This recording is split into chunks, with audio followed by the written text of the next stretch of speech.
fry something. They just think the lyrics. They don't look at Stephen King that way. Right. They don't think he's living. When he comes to like pick up his trophy or his award, he just wears his tuxedo. They can't take it like that. They want me to wear like a mascot suit, dress up like a chicken on the side and come to the awards and get the, they can't see me never putting on a tuxedo and say, oh, best album of the year, Dr. Octagon, come get your trophy. They'd rather me come up there with R2-D2 and Darth Vader behind me, and I'm dressed like Chewbacca or something. Right. They can't take it like anybody else.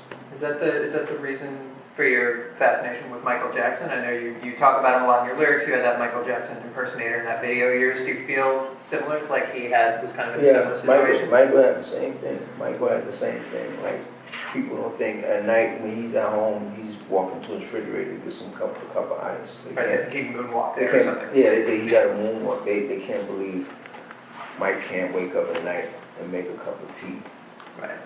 Like he can't make a cup of tea and grab some cookies out the stove and walk back to his bed. Yeah. They think he gotta wear the whole suit and everything and put on his outfit and dance all the way to the kitchen. Yeah. So you're wearing a lot of green today, and this actually ties into something I wanted to ask you. Mm-hmm. The color green's a really strong theme on the Black Elvis record. Why is that? Well, I didn't do the cover design. I think I mean, lyrics. In the lyrics, not even so much in the color design. It pops up a lot. Green? Yeah. When you put it on the graphic? Green of the lyric. Oh yeah, green. In the lyrics, yeah. I have green. Black Elvis was in that album, my theory was about money in that album. Because, that was a good year of making money, green was the color of the dollar and, touring, making money, entertaining. Like, I had a routine as a rapper, like that no other rapper has. Like, I go shopping before every show because I like to smell new clothes before I go on stage. It makes me go on stage. Like, people never understood it. Like, I used to go to Macy's and buy a shirt and smell it. Like a brand new shirt is an inspiration to me. So sometimes when people mess up that format, it messes with my mind. I remember I told John Lennon's son that. He was like, so you have a format. He said, you have a format, that's weird. And, we was going to work on something, but he never really, he was like, he understood it, but he didn't. But I was trying to tell him, like, I have a format, like a shopping bag, like Bloomingdale's, the little brown bag. It's an inspiration to buy stuff when you're doing music. Yeah. It makes you feel good to buy sneakers and, just the boxes of new. Like the scent of new is an inspiration. Like new sneakers, new hat, new store, new tag, and when I was doing Black Elvis, it was like I went to every city, to every mall. I parked my tour bus in front of Macy's, the Nordstrom's, the Dillard's, and I just went and bought stuff. I did the whole tour like that. Even when I did Warped Tour, I almost missed a lot of shows, but I never did miss one show. Yeah. I went to the mall every time. I looked at my set time, and the mall was 40 miles away from the venue. Always is. There are always some really remote places. And I recall, I went to the city sometime. I even got a cab, like $100 into the city.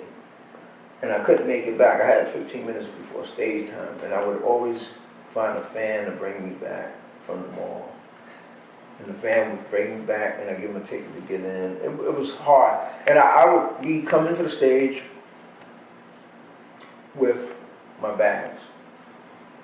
Straight to the stage. Right. My bags, people don't know this though, but my bags is on the side of the stage.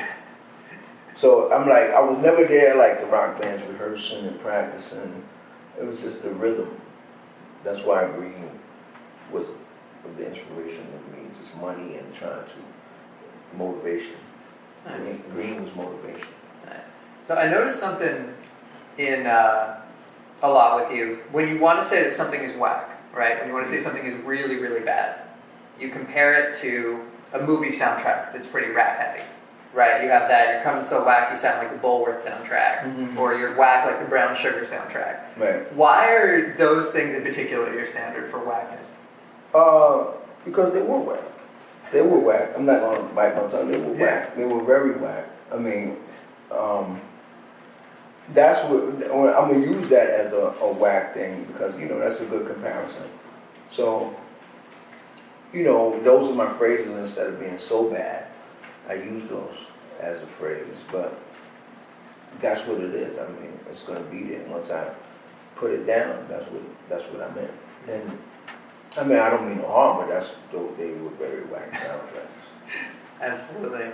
So Ultramagnetics, back together, getting back together? What's the story? Ultramagnetics been back together. They just trying to get in the studio and do things, and you know, they're Ultra and me are sometimes uncommunicatable, and then we are communicatable because we're trying to see eye to eye on. You know, it's a whole different change with me and Ultra because I've been traveling for years, and then they wasn't. Right. They took time off, but it's hard. It's different times of an experience to tell guys and trying to get 3-4 guys to agree on certain things. You know, it goes from presentation, music, everything is kind of, sometimes it works a little more hard because you got to convince guys certain things. Just do this because this is the time for this, and sometimes everybody feels like they know it all and they don't, but we're working on that. That's like the little handicap that they have, but it's all about listening after a while, you know. But I think sometimes too it's in their own ego. They can't take sometimes the criticism because they figure like, why you know, they don't want to take it from me because they feel like, oh, you've been doing stuff, but they don't see eye to eye once in a while. But we're working on it. But new record, man? yeah, the record has to be, you know, I'm trying to tell them about, we're going through issues about different things and sounds and what should we do new, or, you know, I'm going in the crisis of the time, you know, you got the crisis of the people who are stuck in the time. Sure. Because I meet people all over the street and they're stuck in a certain time. Like, yo, I remember when Said G used to use the SP12. I'm like, wow, I can't believe you are right there. Like, do you know about everything else? A lot of people never get past that. Yeah, they can't. Like, a lot of people in New York especially, they're very unenlightened to the new kids and what's going on around. They don't even know the latest rapper. They don't know. Even if you don't like it, it's good to know. Who's the latest person, who's the latest singer, who's the latest. Some people are so far out of reality that they like stuck at some point like, oh, remember when you used to, remember when Ultra was, you know, you like, everything, they stuck in that time. You could run into anybody, anywhere, right. And they like stuck. But you know what's funny, that's a certain amount of people. And that's why I know it's sad to say you don't go to a lot of events because you got a lot of gatherings where people want to grief about the old time or a certain era so long. They're like, yo, I remember when that time was that time, but let that time be that time and move forward. Mm-hmm. And some people, you got thousands and you got 100,000 people that can't. Yeah. Speaking of time, you've always, time's been a big theme with you. Your very first solo album, you talked about the year 3000. So and you've always been ahead of your time as far as lyrics and patterns and things like that go. Do you think you experience time like differently than other people, or a different view of it somehow? It's funny, I could write a song, I wrote songs 10 years ago that people are doing now, or something, an idea or something. Like, you know, even dressing, you know, like, I've done stuff sometimes that 10 years ago people were doing now, and different things like scarves or whatever. Like you look at, I'm like a time machine. I'm like Doctor Who. It's like I can travel and press a button any time. Like I can press. Really, I can go so far ahead of rap, but it wouldn't be understandable. I have songs that I wrote that I didn't even do, and I read them to myself over and over. I said, I can't put this out. It's too ahead of people's minds. Like, can we have the name of one of those songs? just like whatever, I wrote something. I have a song called Elevator Sequence. Like that shit is so ununderstandable that it doesn't make sense. Like, Can you give us some of the lyrics from it, maybe? I wrote it at home. I wrote it, but I wrote 2 or 3 songs. Because what happened was I wrote some songs with the big words and stuff like that again. To see, I always could do that. That's the easiest thing for me. It's harder for me to rhyme regular than me to write a complex rap that's so far ahead, take your mind out of space. But I've been writing like that for years, but I have a different way of writing. My writing skills come from all types of angles, from girls to horror to, the Freddy Krueger, the Friday the 13th, whoever it is, Vincent Price. But a lot of people can't place me in one spot. I'm not in one spot, right? That's what it is. I'm not going to always come out every year with an album talking about champagne. I'm not going to do my whole career about weed. Right. You got a lot of rappers that do their whole career about weed. Like they could take a joint and they're going to make 5 albums about a joint. I'm not going to do that. That don't make you creative or nothing in history, basically. You know what I'm saying? Yeah. Because if you write movies, you got to be able to write a variety of movies, like different types of movies. Like you seen Stephen King. He had Christine. He had different things. The Clown. I mean, everybody had different things. You can't just run something the whole. That's like me writing 20 albums about this jacket. Right. Like, the Black Jacket album is coming back out again. The Black Jacket album is going to come out again. Another year, the Black Jacket album is coming out. That's what these guys are doing, So they're running it as a formula because it works.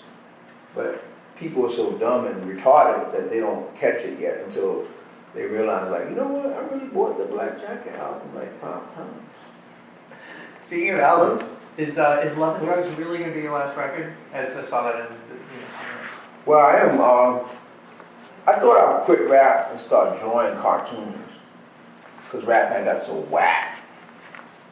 I thought I would draw a cartoon. I'm trying to strike this $300 billion deal with Warner Brothers want to offer me $300 billion for the right hand only. The right to draw. Yeah. But no, I'm gonna write for a lot of other artists. I'm thinking I'm gonna write some songs for a lot of some of the top rappers. I'm gonna ghost write. I'm gonna sit back and ghost write. I'm gonna ghost write for a lot of the top 10 rappers. I might want to ghost write for them and lay back, let my hand do the writing for them, and they can say the lyrics. And I also want to do beats. I got a lot of good beats. I got a lot of good beats. I'm going to head off a lot of the top rappers with some good beats and let them get on some more flows. A lot of rappers don't match a lot of flows of the beats and the stories. That's why I started doing production myself. Yeah. But you often do anonymously, right? Or under different names? I program, live. Skywalker was, funny thing, I produced Black Elvis, but a lot of people I had to hide because they have this thing where the rapper can't do beats. Right. Because he raps. Pete Rock rapped, but he produced.